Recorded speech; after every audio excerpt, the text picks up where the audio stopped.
परम सत्यम सर्वाधार। सत्विचार। विषय मौत की याद। एक विद्वान ने बड़ा सुंदर शब्दों में फरमाया है, बाखबर अपनी मौत से कोई बशर नहीं, सामान 100 बरस का पल की खबर नहीं। इंसान दूसरों को मरते हुए तो देखता है,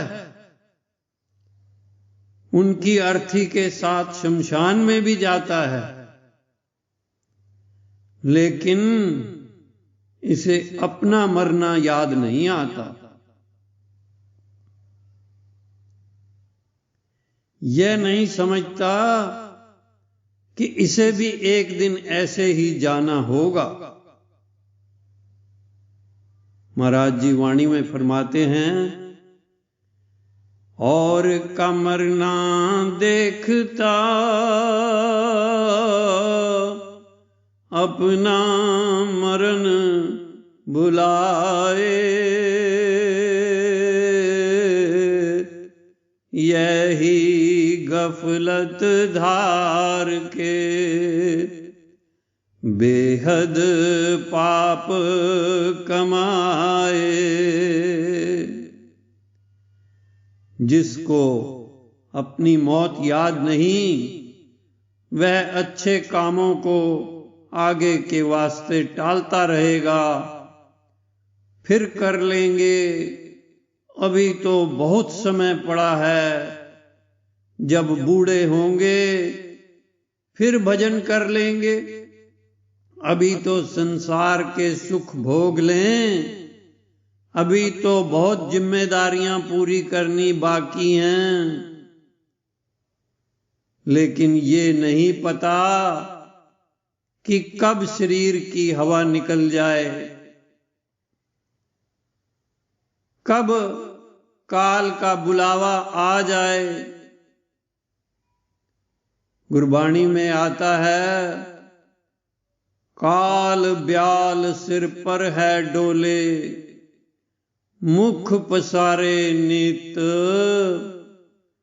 आज काल वो तुम्हें ग्रसत है, समझ राखो चित। काल रूपी सांप हर मनुष्य के सिर पर डोल रहा है। सिर्फ डोल ही नहीं रहा, उसने मुंह भी खोला हुआ है और डंक मारने के लिए तैयार खड़ा है। पता नहीं कब डंक मार दे और इस शरीर का अंत हो जाए। मृत्यु अटल सत्य है। जो पैदा हुआ है उसने मरना जरूर है, चाहे 4 युग जितनी आयु भी जीने के लिए मिल जाए। शरीर का नाश होना निश्चित है, ये प्रकृति का नियम है। अगर यह नियम ना होता तो गंदगी पड़ जाती, शरीर गलने लग जाते और जीव हाहाकार करते और पुकारते, हे भगवान इस शरीर से जान छुड़ा। इसलिए यह परिवर्तन का नियम जरूरी बना हुआ है। जो आया तिस जावना, ये खरा कराना खेल, रहना किसे नहीं पावना, जो जुग चारे मेल।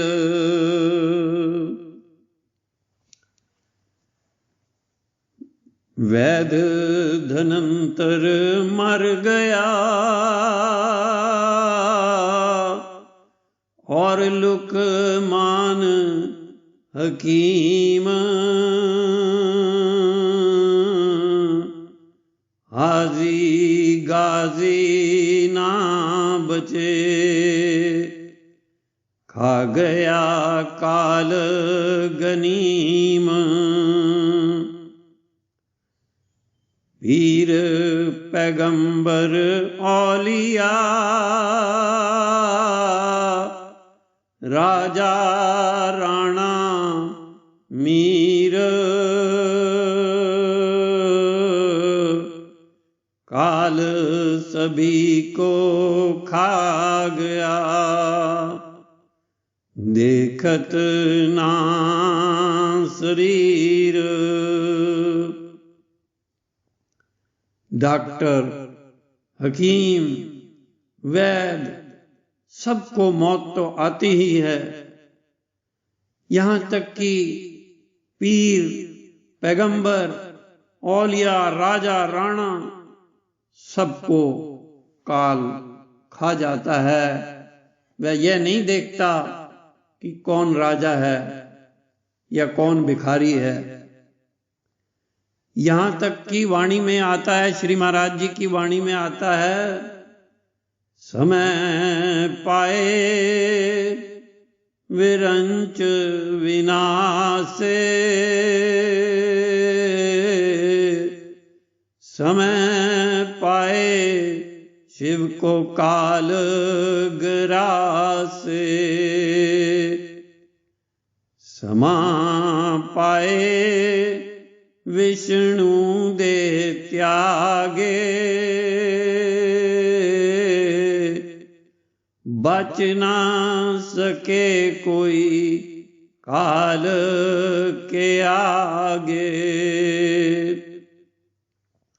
इससे स्पष्ट हो गया, यहां तक कि ब्रह्मा, विष्णु और शिव को भी काल ग्रस लेता है समय आने पर।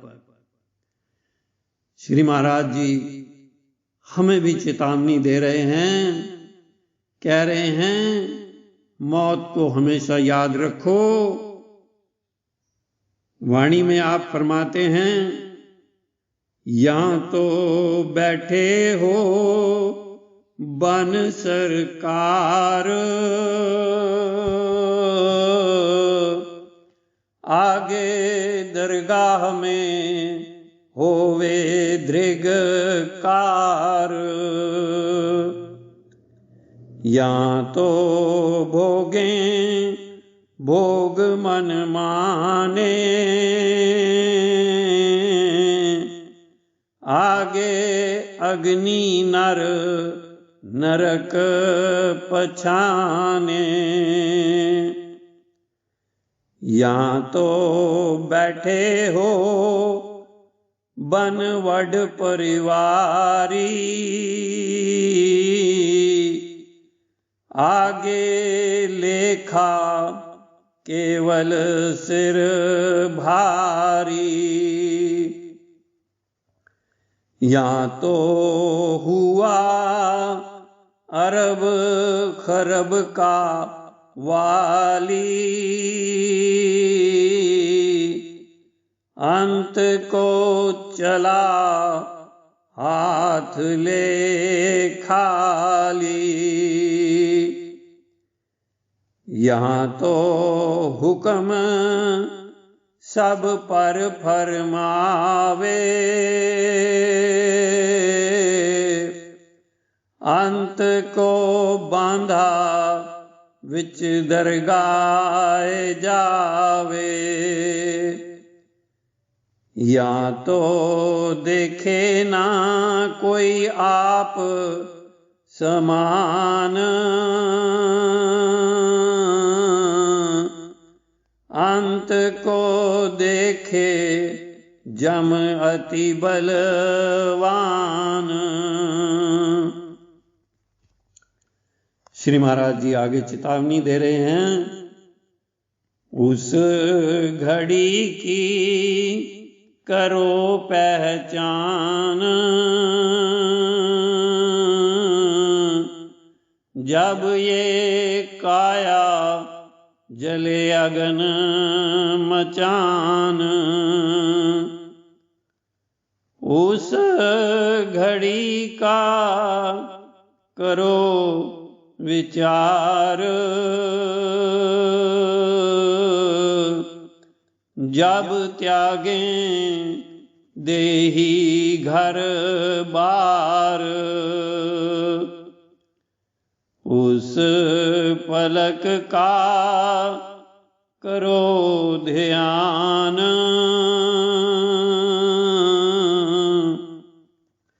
जब निवास करें शमशान।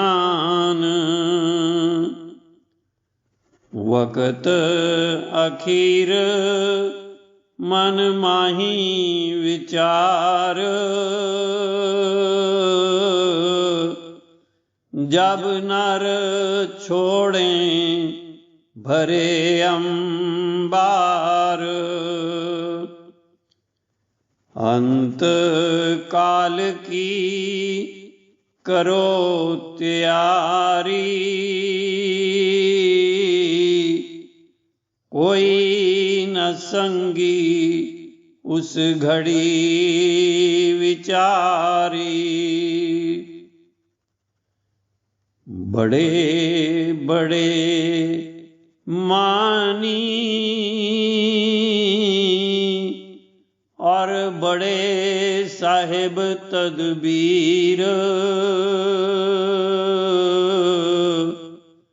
मंगत चालाना चले,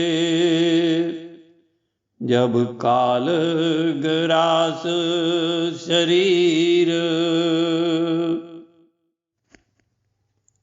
मौत का जब बिगुल बजता है तो बड़ी दीनहीन अवस्था में जीव शरीर का त्याग करता है।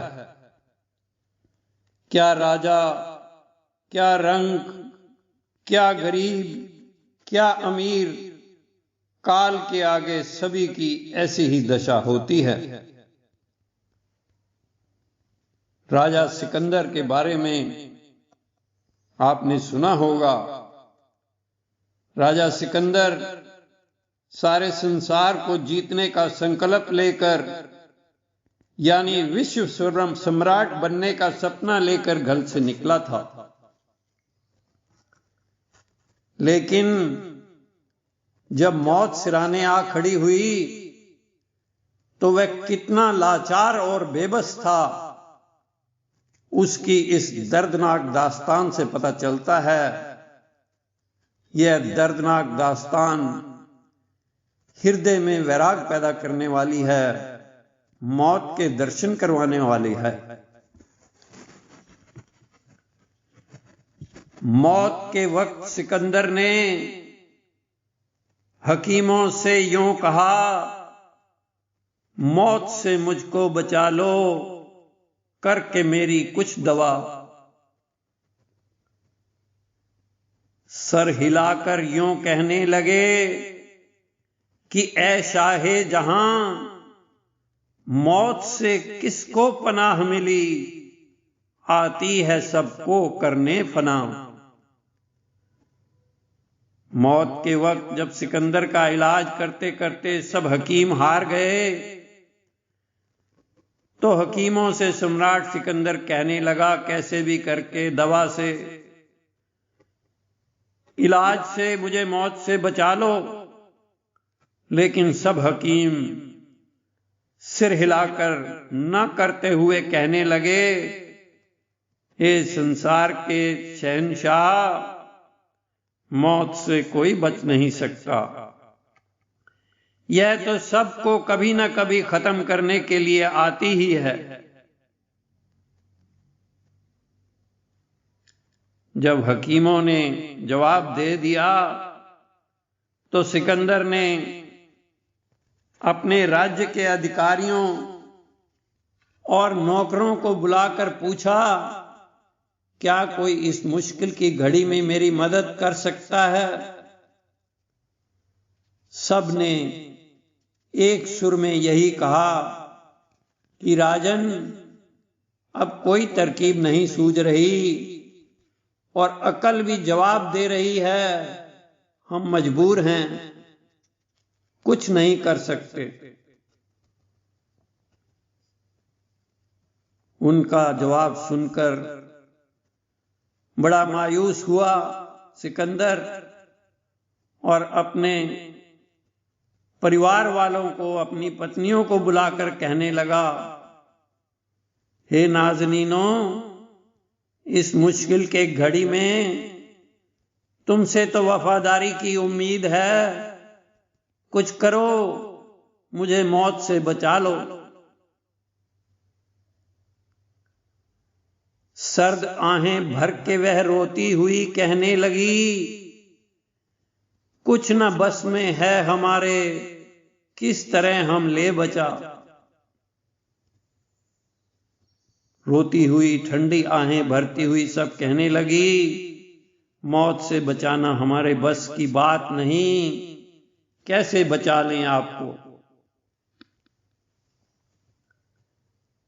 इसके बाद सिकंदर ने जो माल धन इकट्ठा किया था उसमें से कुछ खजाना निकलवाकर अपने सामने रखवाया और उस दौलत को कहने लगा, ए धन दौलत, अब मैं जहां जा रहा हूं वहां तुम मेरे साथ चलो। तुम्हें इकट्ठा करने के लिए मैंने क्या क्या नहीं किया। दौलत ने यूं कहा हसरत भरी आवाज से, मैं हूं साथी इस जहां की, वो जहां है दूसरा। दौलत ने हसरत भरी आवाज से कहा, जहांपना, हम तो केवल इस संसार में साथ दे सकते हैं, परलोक में जहां जा रहे हो वहां यह सिक्का नहीं चलता।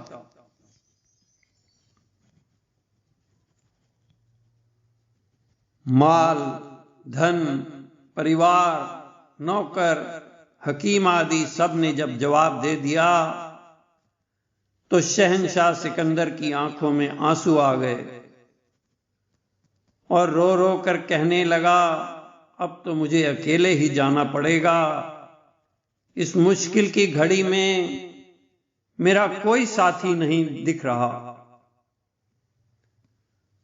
हो गया मायूस तब वह जिंदगी से इस तरह, यूं वसीयत की अमीरों और वजीरों को बुला। जिंदगी से जब मायूस हो गया तो उसने मंत्रियों और राज्य के अन्य शासकों को बुलाकर उनके सामने वसीयतनामा लिखवाया। और उस वसीयतनामे में क्या लिखा था, लाश मेरी को उठाएं अपने कंधों पर हकीम, लाश मेरी को उठाएं अपने कंधों पर हकीम, मान ले वे भी कि ना दे सके थे वे भी मुझको शफा। वसीयतनामे में सिकंदर ने लिखवाया कि मेरी लाश को हकीम अपने कंधों पर उठाएं और शमशान में ले जाएं ताकि वे भी मान लें कि उनका कोई भी इलाज मुझे मौत से न बचा सका। कफन से मेरे दोनों हाथ बाहर निकले हों ताकि सारी दुनिया को यह पता चल जाए कि सिकंदर जैसा शहंशाह भी कुछ साथ नहीं ले जा सका, खाली हाथ इस संसार से गया।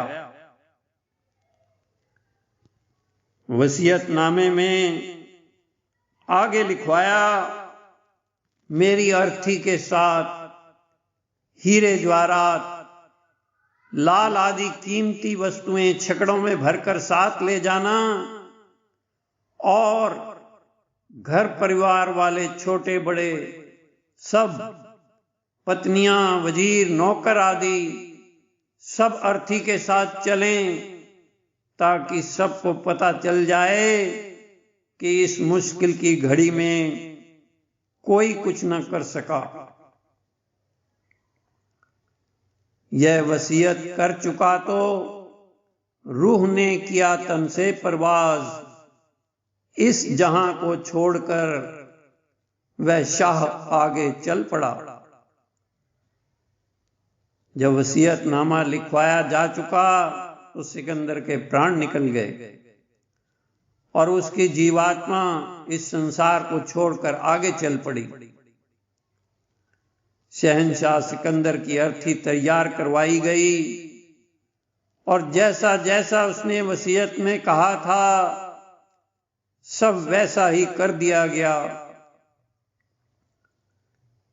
साथ सब जो चल रहे रो रो के थे कह रहे, देख लो शाहे दुनिया खाली हाथों जा रहा। कर लो इकट्ठी नेकियां और छोड़ दो झूठ का फरेब, जाओगे तुम भी अकेले साथ ना कुछ जाएगा। सिकंदर की अर्थी के साथ जो भी चल रहे थे सब रो रो कर कह रहे थे, ऐ दुनिया वालों देख लो, दुनिया का शहंशाह इस संसार से खाली हाथ जा रहा है। यहां से कोई भी दुनिया की चीज साथ नहीं जा सकती। इसलिए झूठ कपट और फरेब को छोड़कर नेक कर्म करो। नेक कर्मों की पूंजी इकट्ठी कर लो, वही साथ जाएगी। घर परिवार माल धन में से कुछ भी साथ नहीं जाएगा। यहां से अकेले ही जाना पड़ता है। यही ईश्वर का विधान है। अब प्रश्न उठता है कि मौत को याद रखना क्यों जरूरी है। इस पर महापुरुषों ने फरमाया है, मौत दो प्रकार की होती है। एक होती है तन की मौत, जिसमें शरीर का नामो निशान मिट जाता है। इस मौत को याद रखने से मनुष्य पाप कर्म करने से बच जाता है, ऐसा महापुरुषों ने कहा है। जैसे कानून के दंड के भय से मनुष्य पाप कर्म करने से बचता है, इसी प्रकार दूसरे प्रकार की मौत होती है मन की मौत। मन की मौत यानी आशाओं तृष्णाओं की मौत, विकारों की मौत। परमात्मा का सिमरन करते हुए शब्द स्वरूप परमेश्वर में मन की लीनताई, यह होती है मन की मौत।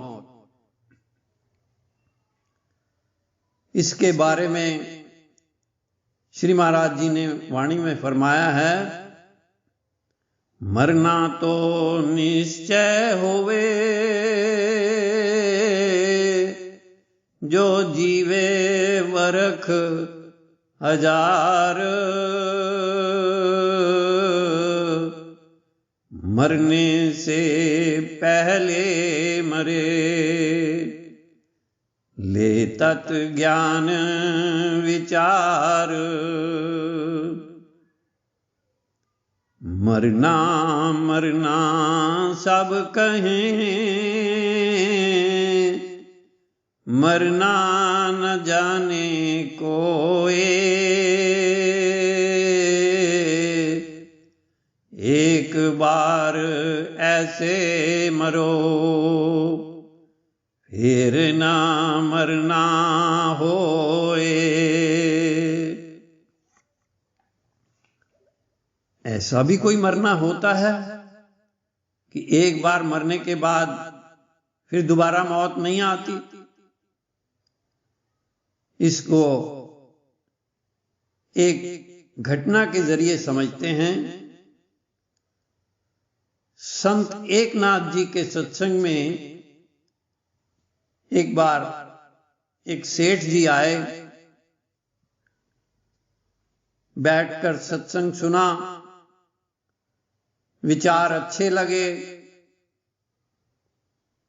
सत्संग समाप्त हुआ। तो उसके बाद वह सेठ संत एकनाथ जी के पास अकेले मिलने के लिए बैठे और उनसे कहने लगे, महाराज जी, मुझे कोई सेवा का मौका दें। ये भगवान वाली बात तो मेरे मगज में नहीं बैठती। मेरे पास जो माल धन संपत्ति है उसमें से कुछ दान पुण्य करने की सेवा का मौका अवश्य दें। धन से सेवा कर सकता हूं। संत एकनाथ जी ने देखा आया तो अच्छे भाव से है, लेकिन मोह माया में फंसा हुआ है, विचार से बात न बनेगी। ऐसी कहावत है कि शेर के मुंह में आया हुआ शिकार तो शायद बच भी सकता है, लेकिन संत की शरण में आया हुआ मनुष्य का कल्याण संत करके ही रहते हैं, उसको कल्याण के मार्ग पर आरूढ़ करके ही रहते हैं। ऐसा ही विचार संत एकनाथ जी के मन में आया।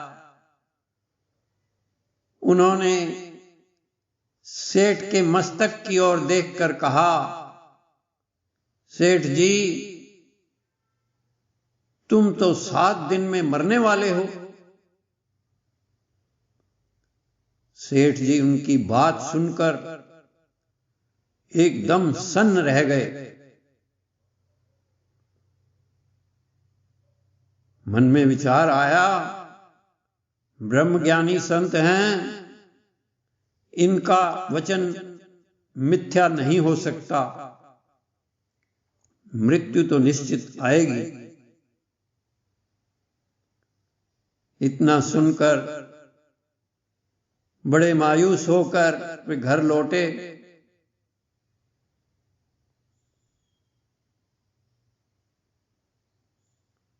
रात भर नींद न आई। सुबह जो कारोबार धंधा करते थे दुकान पर गए। अगले दिन काम में मन नहीं लगा और जो दिमाग हर वक्त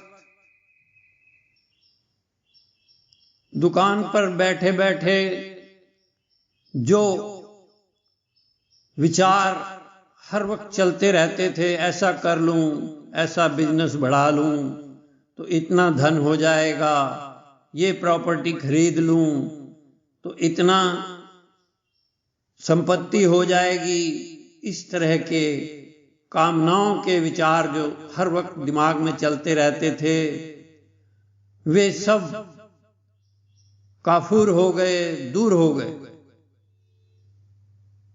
कामनाएं एकदम शांत हो गई। पहला दिन बीतते बीतते दूसरा दिन जब आया तो सेठ जी जो बात बात में क्रोध करते थे, ग्राहकों से लड़ तक जाते थे, उनका क्रोध शांत हो गया। क्यों?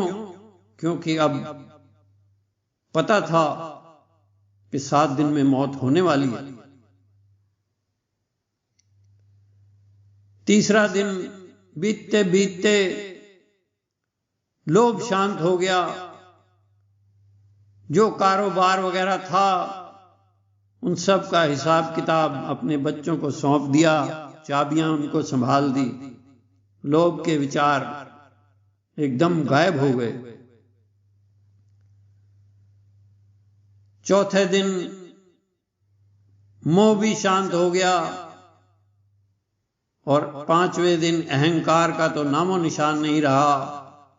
अब तो बस मौत ही दिखाई दे रही थी। 6ठे दिन सेठ जी ने अपने परिवार वालों से कहा, आज का दिन मैं भगवान की याद में बिताना चाहता हूं, क्योंकि संतों का वचन है, अंत मता सो गता। जैसी वृत्ति मनुष्य की या जैसे विचार मनुष्य के अंत समय में होते हैं, उसकी आगे की यात्रा वैसी ही चलती है। तो आज का दिन मैं उस परमात्मा की याद में बिताना चाहता हूं, मुझे कोई डिस्टर्ब ना करे। 7वें दिन सुबह सेठ जी नहा धोकर कहने लगे, मुझे बिस्तर से नीचे लिटा दो। नीचे फर्श पर गोबर का लीपन करके वहां पर मैं लेट जाता हूं। आज मेरा आखिरी दिन है, कोई रोना पीटना नहीं, मुझे शांति से मरने देना। 7वें दिन ऐसा ही हुआ, जमीन पर लेट गए। आसपास के लोग भी इकट्ठे हो गए, क्योंकि उन सबको भी पता चल गया था। घर के बाहर भीड़ लग गई। इतने में संत एकनाथ जी उधर से जा रहे थे तो देखा भीड़ लगी हुई है।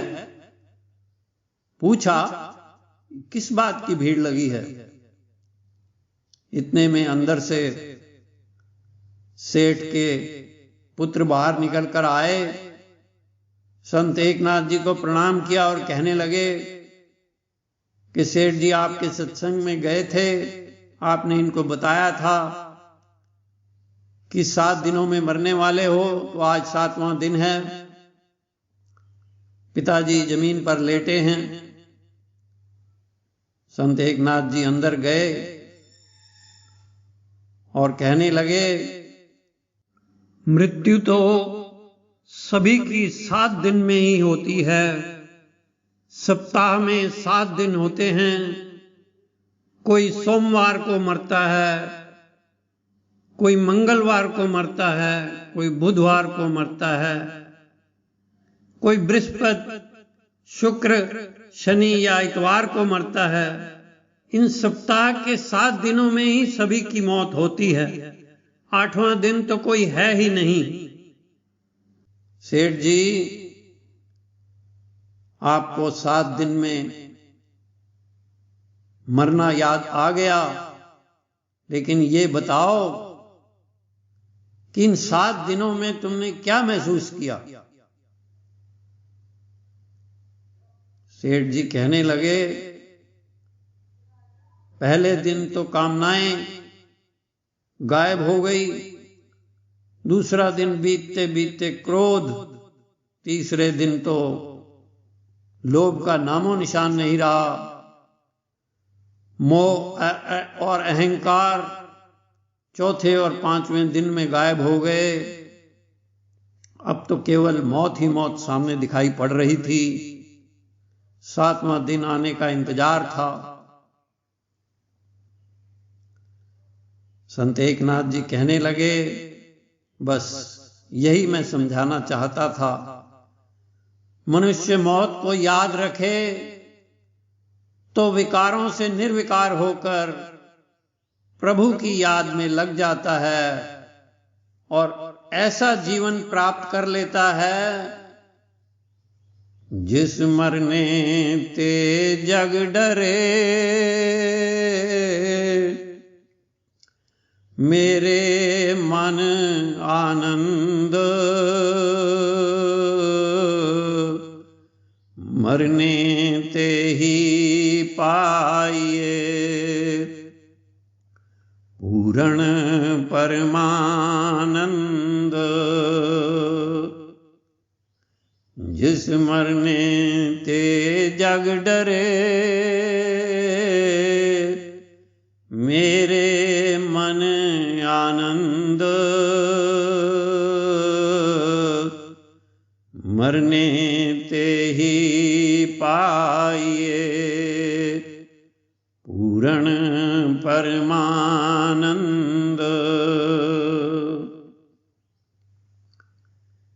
इसलिए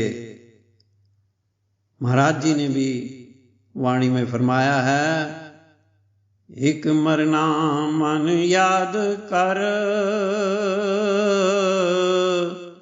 दूजे साहिब की याद, तीजे नेकी याद कर, मंजूर होवे फरियाद। महापुरुष कहते हैं, इसलिए कभी कभी शमशान में जाओ अर्थी के साथ, तो अपने मन को बताओ कि तेरा भी यह हाल होने वाला है, तेरा भी आखिरी ठिकाना यही है।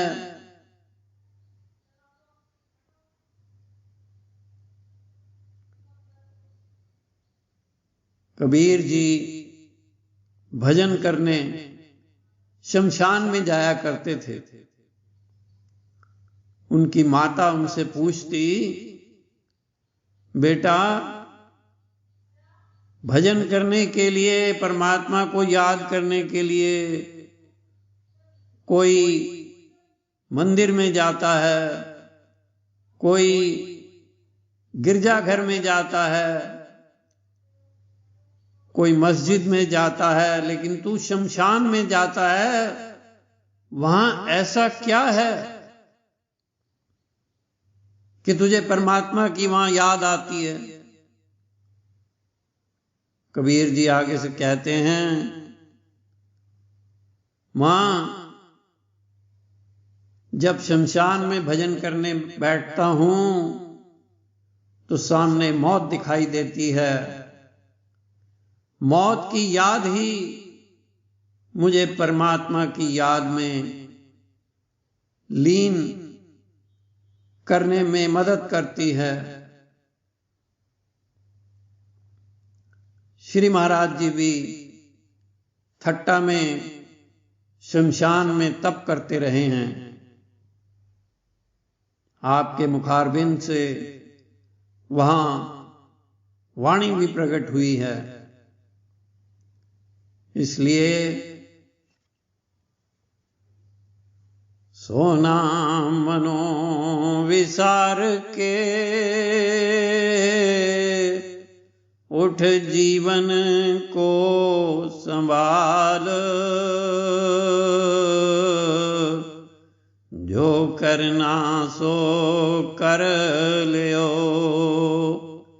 गरज रिया सिर काल। जिसके मन में भय भया, सो ही पावे भाव, भाव से भक्ति मिले, दुस्तर जग तर जाओ। श्री महाराज जी ने फरमाया है कि ईश्वर, गुरु या मौत का भय मनुष्य के लिए लाजमी है। जैसे राजदंड के भय से मनुष्य पाप करने से बच जाता है, ऐसे ही मौत के भय से विकार नाश होते हैं और जीवन उन्नति का भाव प्रकट होता है। भय से भाव, भाव से भक्ति और भक्ति से ईश्वर प्रेम प्रकट होता है और प्रेम ही ईश्वर का स्वरूप है। इसलिए अंत की करो तैयारी रे मन, अंत की करो तैयारी, अंत की करो तैयारी रे मन, अंत की करो तैयारी।